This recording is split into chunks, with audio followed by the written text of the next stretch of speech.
Hello tout le monde, bienvenue aujourd'hui lundi sur ma chaîne YouTube pour un nouveau rendez-vous du C'est lundi que lisez-vous, le petit rendez-vous hebdomadaire où je partage avec vous mes lectures de la semaine passée, ce que je suis en train de lire et ce que je vais lire ensuite. Et je dois dire que là c'est un réel plaisir de vous retrouver, tout simplement parce qu'avec le temps qui fait là en ce mois de mars, ben, je dois dire que le retour du soleil ça me donne un peu plus de pêche, donc je suis toute contente avec ça, donc voilà, bon maintenant ça change rien à la vidéo, hein, je suis toujours aussi contente de la faire, mais de la faire avec encore plus de peps, ça fait encore plus plaisir. Alors la semaine passée, je vous quittais sur Nati, donc Anamorphose Invictus Tenebrae, publié aux éditions Rebelles. Alors pour vous rappeler un peu l'histoire, donc il s'agit d'une romance vampirique entre Dante, un vampire de 700 ans qui est pas mal tourmentée, pas mal abîmée, et une humaine qui s'appelle Camille, qui est une jeune fille très solitaire et qui trouve un travail en fait dans une maison d'édition en tant que graphiste, donc Sombre Raven. C'est une maison d'édition fantastique où Dante Ansello donc, est le propriétaire, il est le propriétaire de la maison d'édition et l'auteur phare, puisque ces romans, qui sont en fait des romans bitlit, sont très très prisés et reconnus mondialement. Voilà, donc en fait l'histoire commence avec deux personnages qui étaient assez butés dans leur idée qu'ils ne tomberont jamais amoureux, qu'ils vont rester seuls toute leur vie, qu'ils veulent s'attacher à personne parce qu'ils ont déjà beaucoup beaucoup souffert par le passé, aussi bien l'un que l'autre.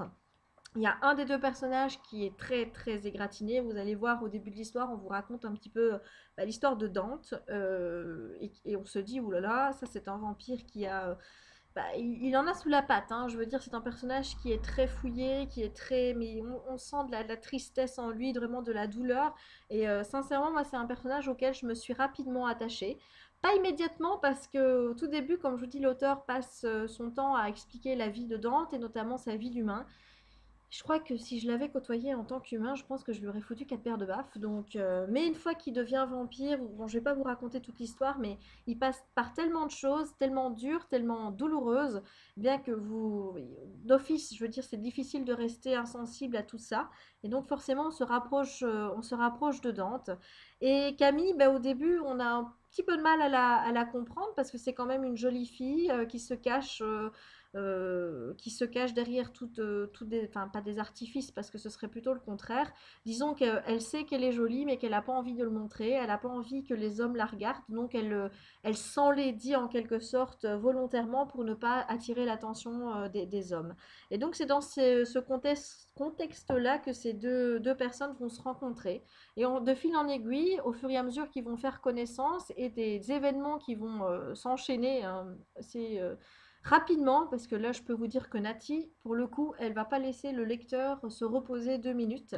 C'est c'est horrible tout ce qui arrive au personnage, mais ça rend l'histoire tellement plus poignante, plus vraie que ça la rend d'autant plus belle.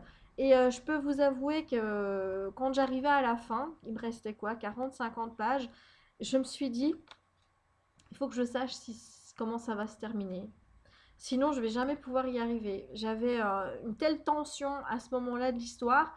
J'ai pas pu m'en empêcher, il a fallu que j'aille voir la dernière page. Voilà, donc je vous en dirai pas plus, hein. Donc sachez juste que j'ai trouvé le récit vraiment magnifique. C'est vraiment une très très jolie histoire, on rentre facilement dedans, le style est très agréable à lire. Franchement, j'étais épatée. C'est ces auteurs rebelles qui sortent vraiment des premiers romans là, mais ils font vraiment des trucs de qualité, vraiment super bien écrits et tout. Enfin, moi, j'ai rien à redire.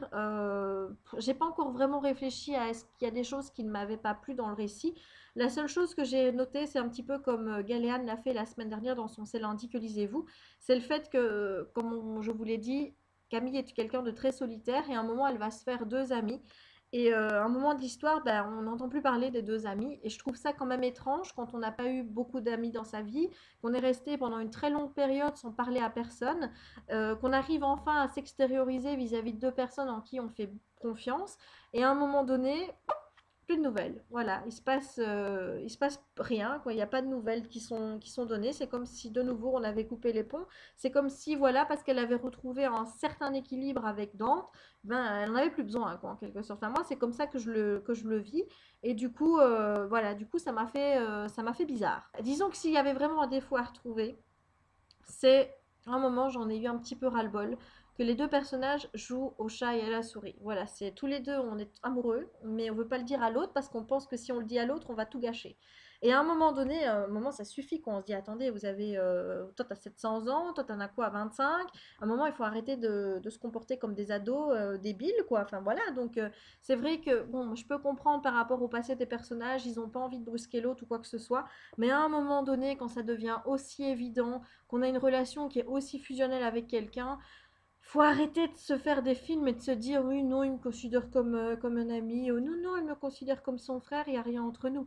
Et stop quoi. Enfin voilà. Donc moi, c'est cet aspect un petit peu je joue au chat à la souris, je sais que je l'aime mais j'ose pas lui dire. Ça m'a un peu saoulée à un moment donné, j'ai été contente qu'on passe à autre chose. Mais à part ça, sincèrement, voilà, c'est un très très beau roman et je vous le conseille fortement. Alors, ma lecture en cours, elle est sur le Kobo. Voilà, et je peux pas vous en dire plus.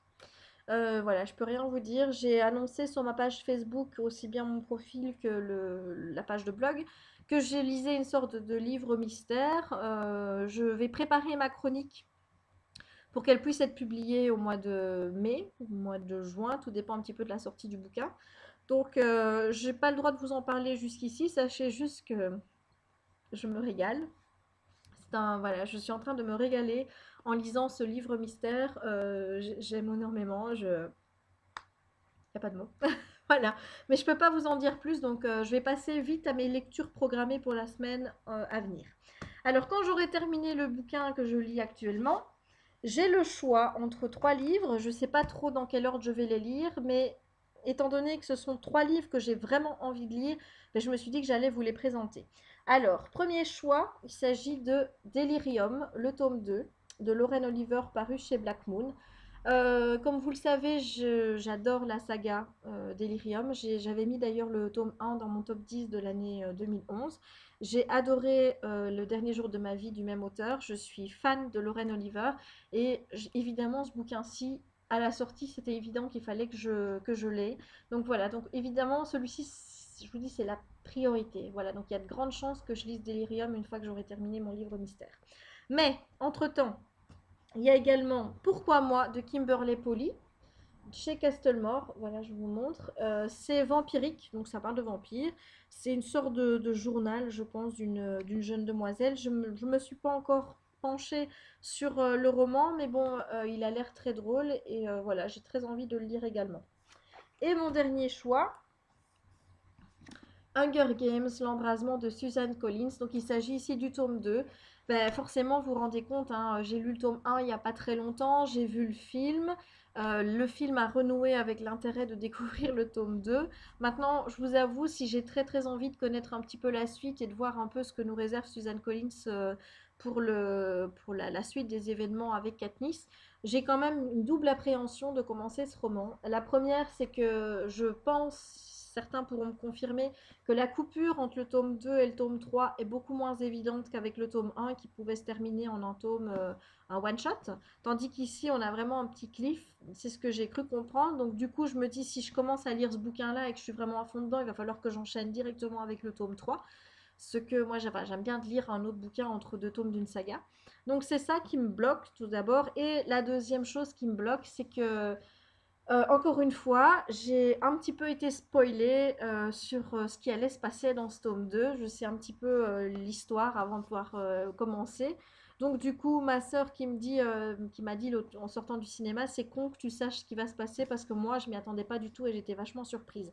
Donc voilà, j'ai encore perdu l'effet de surprise avant même de commencer. Donc voilà. Mais j'ai envie de le lire, j'ai envie de savoir. Donc ce sera aussi pour les prochaines lectures. Donc si jamais vous avez un tome, vous avez envie de découvrir plus qu'un autre, ben dites-le moi en commentaire, dites-moi vous à ma place ce que vous liriez. Sachant évidemment que ma grosse préférence va pour Delirium, le tome 2. Et bien voilà, j'en ai terminé pour cette vidéo du C'est lundi que lisez-vous. Je sais que j'ai encore un retard énorme pour poster les vidéos. J'ai fait quelques book reviews j'en ai un petit peu de côté, je dois encore les poster, mais je vous avoue que quand je rentre pour le moment, je suis tellement crevée, lessivée et compagnie que bah, j'ai pas trop envie en fait de devoir encore passer du temps à chipoter sur le logiciel et tout. Surtout pour les mettre en ligne, ça devient un petit peu long. Donc je vous promets d'essayer de rattraper ce retard le plus rapidement possible. En attendant, moi je vous souhaite de bonnes lectures et je vous dis à la semaine prochaine pour une nouvelle vidéo du C'est lundi, que lisez-vous? Ciao!